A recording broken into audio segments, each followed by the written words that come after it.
नमस्कार प्रिय दर्शकों, एक बार फिर आपका स्वागत है हमारे YouTube चैनल बीइंग टीवी में। प्रिय दर्शकों, आज फिर एक नया वीडियो, एक नई कहानी लेकर के हम हाजिर हुए हैं। प्रिय दर्शकों, आज की जो कहानी है, आज का जो प्रसंग है, यह बड़ा ही मोटिवेशनल है, बड़ा ही ज्ञानवर्धक है। प्रिय दर्शकों, बूढ़ी चिड़िया ने बताया कि चाहे कितने ही सगे हो, पर इन 4 लोगों के पास अपनी स्त्री को भूलकर भी ना छोड़े। प्रिय दर्शकों, इससे पहले अगर आप हमारे चैनल पर पहली बार आए हैं तो चैनल को सब्सक्राइब करें, बेल आइकन ऑन करें, अच्छे कमेंट किया करें ताकि हर आने वाले वीडियो का नोटिफिकेशन सबसे पहले आपको मिले और प्रिय दर्शकों, आप उसका फायदा उठा सकें। तो शुरू करते हैं। प्रिय दर्शकों, आज की ये प्यारी सी कहानी, ये प्यारा सा वीडियो। प्रिय दर्शकों, प्राचीन समय की बात है। किसी नगर में एक बड़ा सेठ रहता था। पूरे नगर में उसका घर सबसे आलीशान था। सेठ की पत्नी बड़ी रूपवान थी। पूरे नगर में कोई भी स्त्री सेठ की पत्नी से सुंदर नहीं थी। प्रिय दर्शकों, उस सेठ के घर में एक वट वृक्ष था जिसमें एक बूढ़ी चिड़िया अपना घोंसला बनाकर रहती थी। सेठ और सेठ की पत्नी उस चिड़िया का खूब ध्यान रखते, चिड़िया को हर रोज दाना पानी देते और उसे खूब प्यार करते। प्रिय दर्शकों, सेठ के घर में कई पुरुष नौकर चाकर थे और सेठ व्यापार के काम से कई दिनों के लिए नगर से बाहर जाता रहता था। प्रिय दर्शकों, एक दिन चिड़िया सेठ से कहती है कि सेठ जी, आपको अपनी पत्नी को अकेला छोड़कर नहीं जाना चाहिए। तब सेठ कहता है कि चिड़िया, तुम ऐसा क्यों कह रही हो? प्रिय दर्शकों, तब चिड़िया कहती है कि सेठ जी, यह बात मैं आपको एक कहानी के माध्यम से बताती हूँ। आप ऐसे नहीं समझेंगे, मैं आपको एक कहानी सुनाती हूँ। प्रिय दर्शकों, तब सेठ कहता है कि ठीक है चिड़िया, तुम कहानी सुनाओ। तब चिड़िया अपनी कहानी प्रारंभ करती है और कहती है कि सेठ जी, आप इस कहानी को ध्यान से सुनिएगा और इन बातों को याद रखिएगा। प्रिय दर्शकों, चिड़िया कहानी शुरू करती है। चिड़िया कहती है, किसी राज्य में महाराज वीर प्रताप राज करते थे। राजा प्रताप कुछ सन की किस्म का राजा था। एक बार राजा भ्रमण करते करते जंगल में चले गए। जंगल में घूमते घूमते उनकी भेंट एक सन्यासी से होती है। वह सन्यासी एक पाखंडी था। राजा प्रताप साधु संतों पर बहुत भरोसा करता था। उस साधु को देखकर राजा के मन में कुछ जिज्ञासा उठी। राजा ने सन्यासी को अपना परिचय दिया और पूछने लगा, हे साधु महाराज, आप बहुत पहुँचे हुए मालूम पड़ते हैं। मेरी रानी इस समय गर्भवती है। मैं जानना चाहता हूँ कि उसकी कोख से पुत्र होगा या पुत्री। सन्यासी ने कहा, राजन, मैं यह तो नहीं जानता कि तुम्हारी रानी की कोख से पुत्र होगा या पुत्री, पर इतना जरूर कह सकता हूँ कि अगर तुम्हारी रानी ने किसी पुत्री को जन्म दिया तो तुम्हारा सर्वनाश हो जाएगा। प्रिय दर्शकों, सन्यासी की यह बात सुनकर राजा बड़ा भयभीत हो गया। सोचने लगा कि अगर मेरी रानी ने किसी पुत्री को जन्म दे दिया तो मैं कहीं का नहीं रहूंगा। यही बात सोचकर राजा को बेटी के नाम से नफरत होने लगी। उसने अपनी रानी से आकर के यह बात कही कि हे रानी, भूल से भी हमारे घर में पुत्री का जन्म नहीं होना चाहिए। अगर हमारे घर में पुत्री पैदा हुई तो मैं तुम्हें जान से मरवा दूंगा और उस पुत्री को भी मार डालूंगा। चिड़िया आगे कहती है कि सेठ जी, राजा की यह बात सुनकर रानी डर गई। वो जानती थी कि राजा बड़ा ही जिद्दी किस्म का है। अगर पुत्री का जन्म हो गया तो वो उसे मरवा सकता है। अब तो रानी रोज भगवान से प्रार्थना करती थी कि हे परमात्मा, मुझे पुत्री मत देना वरना राजा उसे जीवित नहीं छोड़ेंगे। प्रिय दर्शकों, भगवान की कृपा से महाराज प्रताप की रानी ने सर्वप्रथम एक पुत्र को जन्म दिया। यह देखकर रानी और राजा बहुत प्रसन्न हुए। राजा तो इसीलिए प्रसन्न हुआ कि पुत्री नहीं हुई, किंतु रानी इसलिए प्रसन्न हुई कि अगर पुत्री होती तो कन्या हत्या का दोष लगता। प्रिय दर्शकों, कुछ समय बाद रानी ने फिर से गर्भ धारण किया। बच्चे का जब जन्म होने का समय आया, उसी दौरान राजा को किसी जरूरी काम से दूसरे राज्य में जाना पड़ गया और उसे लौटने में कई दिन लगने वाले थे। जाते जाते राजा अपनी रानी से कह गया कि यदि तुम्हारे गर्भ से बेटी का जन्म हो तो उसे मरवा देना, मैं बेटी का चेहरा नहीं देखना चाहता। चिड़िया आगे कहती है कि इतना कहकर राजा तो चला गया और उसे अपने नगर लौटने में कई माह का समय लग गया। लेकिन इसी दौरान रानी ने एक पुत्री को जन्म दिया। जिस बात का डर था वही हो गया। बेटी को देखकर रानी घबरा गई। सोचने लगी कि राजा के आदेश के अनुसार बेटी की हत्या करनी पड़ेगी। यह निंदनीय काम मैं कैसे करूंगी? मैं एक माँ हूँ और मेरे लिए जितना मुझे बेटा प्यारा है उतनी ही बेटी प्यारी है। अब तो बेटी को देख करके रानी एकदम से रोने लगी और कहने लगी, हे भगवान, अब मैं क्या करूं? कन्या हत्या का पाप बहुत बड़ा होता है। पूत कपूत हो सकता है पर माता कुमाता नहीं हो सकती। रानी बहुत बड़े धर्म संकट में फंस चुकी थी। रानी को रोता हुआ देखकर रानी की दाई पूछने लगी, हे रानी, घर में पुत्री हुई है, यह तो बड़े ही सौभाग्य की बात है, पर आप तो बैठी रो रही हो, इसका क्या कारण है? प्रिय दर्शकों, रानी बोली, हे दाई, वास्तव में जो नहीं होना चाहिए था वही तो हो गया। तब रानी ने दाई को पूरी बात बताई कि हमारे महाराज ने इस कन्या को मारने का आदेश दिया है। अब आप ही बताइए कि मैं अबोध बच्ची की जान कैसे ले लूं? तब दाई ने रानी से कहा, हे रानी, तुम चिंता मत करो, तुम राजा से कह देना कि मैंने बेटी को मरवा दिया है। मैं तुम्हारी बेटी को सबके सामने मारने के लिए ले जाती हूँ, लेकिन मैं इसे मारूंगी नहीं, बल्कि इसे पाल लूंगी। अगर कोई पूछेगा तो मैं कह दूंगी कि यह बच्ची मेरी भतीजी है, इससे इस बच्ची की जान भी बच जाएगी और राजा की नजरों से दूर भी हो जाएगी। इसके पालन पोषण को लेकर तुम निश्चिंत रहो, मैं इसे अपनी बेटी की तरह पालूंगी। अब तो ये सुनकर रानी को बड़ी खुशी हुई। सोचने लगी कि यह बेटी भले ही मुझे देखने को ना मिले, लेकिन कम से का विवाह करने से इनकार कर रही है। प्रिय दर्शकों, चिड़िया आगे कहती है कि सेठ जी, इस बार राजा ने और कुछ लोगों को बुढ़िया के घर पर भेजा और उनके द्वारा हजारों तरह के लालच दिए, उसे डराया धमकाया भी, परंतु वो बूढ़ी औरत इस प्रस्ताव के लिए राजी नहीं हुई। बुढ़िया का हठ देखकर राजा एकदम गुस्से से भर गया। राजा ने उसी समय तुरंत ही हुक्म दे दिया कि उस बूढ़ी औरत को पकड़कर हमारे दरबार में लेकर जल्दी से जल्दी आओ। तब राजा का आदेश पाने के बाद में राजा के सिपाही तुरंत ही दौड़े दौड़े गए और उस बूढ़ी औरत को बंदी बनाकर ले आए। बंदी बनाने के बाद दरबार में लाकर उस बूढ़ी औरत की खूब पिटाई की। सैनिकों की मार को वो स्त्री बर्दाश्त नहीं कर पाई। कोड़ों की मार पड़ते ही बूढ़ी औरत राजा के सम्मुख एकदम से चीख कर गिर पड़ी और उसने सारी सच्चाई बता दी कि हे महाराज, वो लड़की कोई और नहीं बल्कि आपकी ही सगी बेटी है। आपकी रानी ने मुझे जब उस बेटी को मारने के लिए दिया तो मैंने उस बेटी को मारना ठीक नहीं समझा। मारने की बजाय मैंने उसे अपने घर में रखकर अपने भाई की बेटी बताकर उसे पालना उचित समझा। मैंने ही आपकी बेटी को पाल पोस कर इतना बड़ा कर दिया है।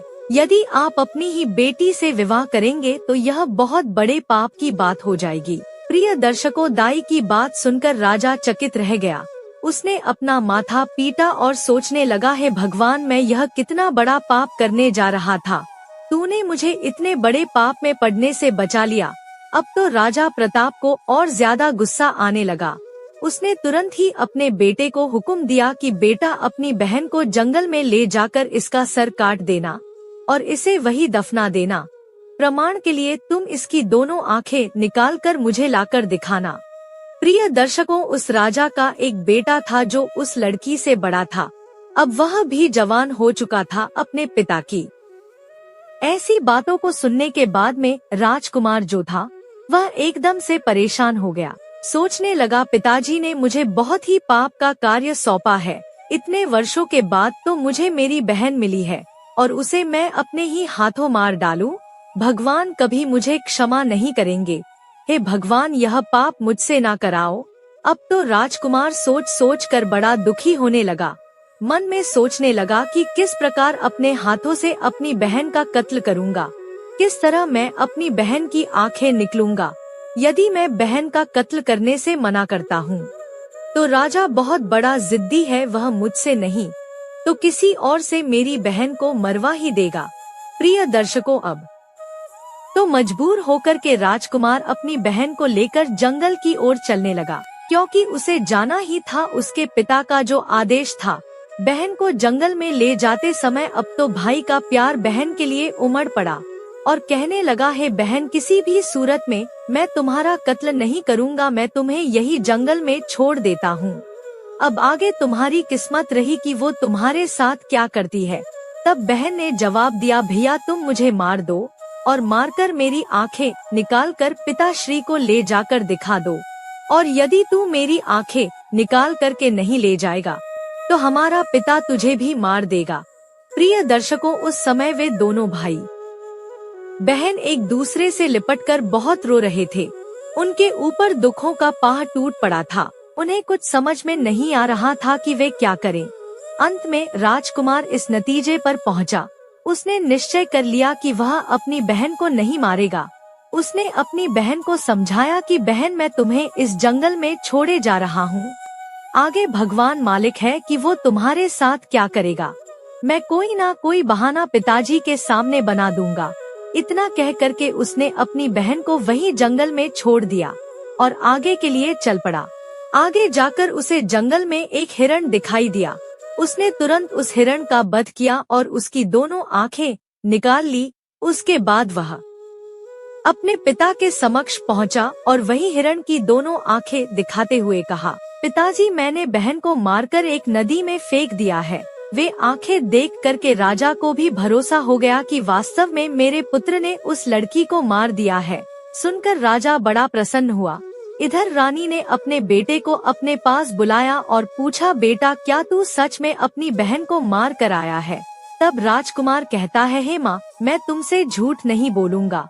मैंने अपनी बहन को नहीं मारा, बल्कि मैं उसे जंगल में छोड़कर चला आया हूँ। यह सुनकर रानी को बड़ा सुकून मिला। वह भगवान से प्रार्थना करने लगी, हे भगवान, तुम्हारा बहुत बहुत धन्यवाद जो तुमने मेरे बेटे को सद्बुद्धि दी। मेरी बेटी जंगल में अकेली भटक रही होगी, तुम उसकी रक्षा करना और उसे ऐसी जगह पर लगा देना कि उसके जीवन की नैया पार हो जाए। जब उसे जन्म दिया है तो वो अपना पूरा जीवन जीकर ही मृत्यु को प्राप्त हो। प्रिय दर्शकों, इधर राजकुमारी जंगल में पत्ते फूल खाकर धीरे धीरे करके अपना गुजारा करने लगी।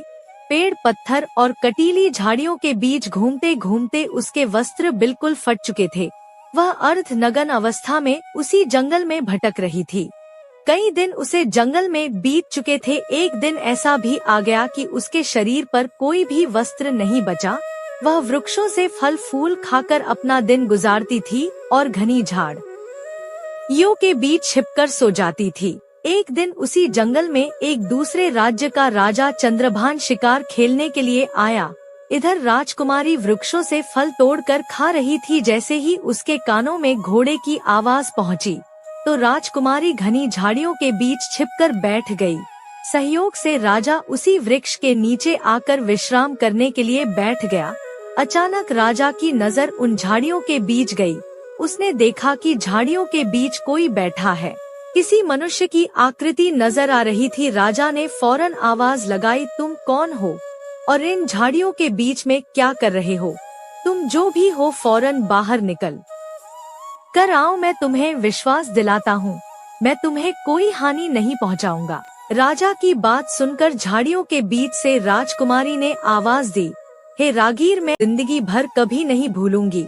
जब तुम्हारे लिए धन की जरूरत पड़ेगी तो मैं तुम्हें इससे भी अधिक धन दौलत दूंगी, लेकिन मेरी बेटी का यह सच कभी खुलने मत देना। प्रिय दर्शकों, चिड़िया आगे कहती है कि इतना समझाने के बाद में रानी ने अपनी उस बेटी को दाई के हवाले सौंप दिया और धीरे धीरे करके पूरे राज्य में और महल में यह खबर फैला दी कि दाई ने ले जाकर उस बच्चे को मार दिया और उसे जमीन में दफना दिया। प्रिय दर्शकों, इधर क्या हुआ, उस बेटी को ले जाने के बाद दाई ने उस बेटी का बहुत अच्छे ढंग से पालन पोषण करना शुरू कर दिया। जब कुछ दिनों के बाद राजा प्रताप अपने राजमहल में लौट कर आया तो राजा को भी यही बात बताई गई कि आपके जाने के बाद रानी ने एक बेटी को जन्म दिया था और उस बेटी को आपके आदेश के अनुसार मारने के बाद जमीन में दफन कर दिया। प्रिय दर्शकों, ये सुनकर राजा को बड़ी खुशी हुई। इधर दाई उस बच्ची को अपनी भतीजी बताकर पालने लगी और उस बच्ची को जब भी रानी को देखने की इच्छा होती थी तो दाई उसे लेकर राजमहल में चली आती थी। उस बच्ची को देख करके रानी की ममता उमड़ने लगती। रानी चोरी चुपके उस बच्ची से प्यार कर लिया करती थी। किसी के पूछने पर दाई उसे अपने भाई की लड़की बताती थी। कन्या को देखकर रानी को बड़ा सुकून मिलता था। वो उस दाई को धन वस्त्र आभूषण दे दिया करती थी। इधर रानी के आदेश के अनुसार उस दाई ने बेटी की परवरिश में किसी प्रकार की कोई कमी नहीं छोड़ी। अब तो धीरे धीरे करके वो बेटी बड़ी होने लगी। धीरे धीरे वो जवान होती चली गई। राजमहल में उसका पालन पोषण नहीं हुआ था, एक गरीब दाई के घर में हुआ था, पर फिर भी वो एक सुंदर राजकुमारी की तरह दिखती थी। धीरे धीरे वह सुंदर यौवन से संपन्न हो गई। जब वह जवान हो गई तो दाई ने उसे राजमहल ले जाना बंद कर दिया। वह पूरे दिन दाई के घर में ही रहती थी। प्रिय दर्शकों, आगे चिड़िया कहती है कि एक दिन राजा प्रताप अपने नगर का भ्रमण कर रहा था। जब उसकी सवारी उस दाई के घर के सामने से होकर निकली तो वह कन्या अपने घर की छत पर खड़ी होकर स्नान करने के बाद अपने केशों को सुखा रही थी। रूपवती तो वो थी ही, उस समय तो और भी ज्यादा सुंदर प्रतीत हो रही थी। हाथी पर बैठे राजा प्रताप की अचानक उस कन्या पर नजर चली गई। उस कन्या को देखकर राजा को बिजली जैसा झटका लगा, क्योंकि वह नव युवती थी। राजा उसकी सुंदरता पर मोहित हो गया। राजा ने उसी समय अपने मंत्री से पूछा कि हे मंत्री, यह राजकुमारी जैसी दिखने वाली कन्या कौन है? मुझे तो उसके रूप ने घायल कर दिया है, अति शीघ्र इसका पता लगाओ। मंत्री ने तुरंत पता लगाकर राजा को बताया, महाराज, यह कन्या एक बूढ़ी औरत की भतीजी है। प्रिय दर्शकों, रात भर राजा को नींद नहीं आई। बार बार उसी लड़की का चेहरा राजा की आंखों के सामने आ जाता था। सवेरा होते ही राजा ने मंत्री से कहा, मंत्री, वह लड़की बहुत सुंदर है, उसने मेरी रातों की नींद उड़ा दी। उसकी मूरत मुझे बार बार परेशान करती है, उसके बिना तो अब मैं रह नहीं पाऊंगा। एक काम करो, कुछ लोगों को साथ ले जाकर आप उस बूढ़ी औरत के घर जाइए और उस लड़की के साथ मेरे विवाह की बात कीजिए। प्रिय दर्शकों, उसी दिन राजा के कहने पर राजा का मंत्री अपने कुछ सैनिकों को साथ लेकर उस लड़की का हाथ मांगने उस बूढ़ी औरत के घर जाता है और सारी बात उस दाई को बताता है कि हमारे राजा साहब आपकी बेटी से विवाह करना चाहते हैं। आपकी पुत्री को राजा साहब अपनी रानी बनाना चाहते हैं। मंत्री के मुख से ऐसे शब्दों को सुनने के बाद में दाई के एकदम से होश उड़ गए। दाई मन में सोचने लगी, है भगवान, यह कैसा अनर्थ होने जा रहा है। आखिर अब मैं क्या करूं? यह कन्या तो उसी राजा की बेटी है और राजा इस बात को नहीं जानता है। अब उसी समय उस बूढ़ी माँ ने साफ इनकार करते हुए कहा, भाई, मैं एक गरीब स्त्री हूँ, मेरी भतीजी राजा साहब के लायक नहीं है, इसलिए आप दोबारा इस रिश्ते को लेकर कभी मेरे घर मत आना। मंत्री ने कहा, है माँ, तुम कैसी मूर्ख स्त्री हो, राजा के साथ अपनी बेटी का विवाह करने से इनकार कर रही हो। तुझे तो अपना भाग्य समझना चाहिए कि राजा स्वयं तेरी बेटी से विवाह करने का इच्छुक है। मंत्री के बार बार कहने पर भी उस बूढ़ी औरत ने राजा के साथ बेटी का विवाह करने से इनकार कर दिया। हारकर मंत्री वापस चला गया और राजा को सारी बात बताई कि वो बुढ़िया आपके साथ अपनी बेटी का विवाह करने से इनकार कर रही है। प्रिय दर्शकों, चिड़िया आगे कहती है कि सेठ जी, इस बार राजा ने और कुछ लोगों को बुढ़िया के घर पर भेजा और उनके द्वारा हजारों तरह के लालच दिए, उसे डराया धमकाया भी, परंतु वो बूढ़ी औरत इस प्रस्ताव के लिए राजी नहीं हुई। बुढ़िया का हठ देखकर राजा एकदम गुस्से से भर गया। राजा ने उसी समय तुरंत ही हुक्म दे दिया कि उस बूढ़ी औरत को पकड़कर हमारे दरबार में लेकर जल्दी से जल्दी आओ। तब राजा का आदेश पाने के बाद में राजा के सिपाही तुरंत ही दौड़े दौड़े गए और उस बूढ़ी औरत को बंदी बनाकर ले आए। बंदी बनाने के बाद दरबार में लाकर उस बूढ़ी औरत की खूब पिटाई की। सैनिकों की मार को वो स्त्री बर्दाश्त नहीं कर पाई। कोड़ों की मार पड़ते ही बूढ़ी औरत राजा के सम्मुख एकदम से चीख कर गिर पड़ी और उसने सारी सच्चाई बता दी कि हे महाराज, वो लड़की कोई और नहीं बल्कि आपकी ही सगी बेटी है। आपकी रानी ने मुझे जब उस बेटी को मारने के लिए दिया तो मैंने उस बेटी को मारना ठीक नहीं समझा। मारने की बजाय मैंने उसे अपने घर में रखकर अपने भाई की बेटी बताकर उसे पालना उचित समझा। मैंने ही आपकी बेटी को पाल पोस कर इतना बड़ा कर दिया है। यदि आप अपनी ही बेटी से विवाह करेंगे तो यह बहुत बड़े पाप की बात हो जाएगी। प्रिय दर्शकों, दाई की बात सुनकर राजा चकित रह गया। उसने अपना माथा पीटा और सोचने लगा, है भगवान, मैं यह कितना बड़ा पाप करने जा रहा था। तूने मुझे इतने बड़े पाप में पड़ने से बचा लिया। अब तो राजा प्रताप को और ज्यादा गुस्सा आने लगा। उसने तुरंत ही अपने बेटे को हुक्म दिया कि बेटा, अपनी बहन को जंगल में ले जाकर इसका सर काट देना और इसे वही दफना देना। प्रमाण के लिए तुम इसकी दोनों आंखें निकालकर मुझे लाकर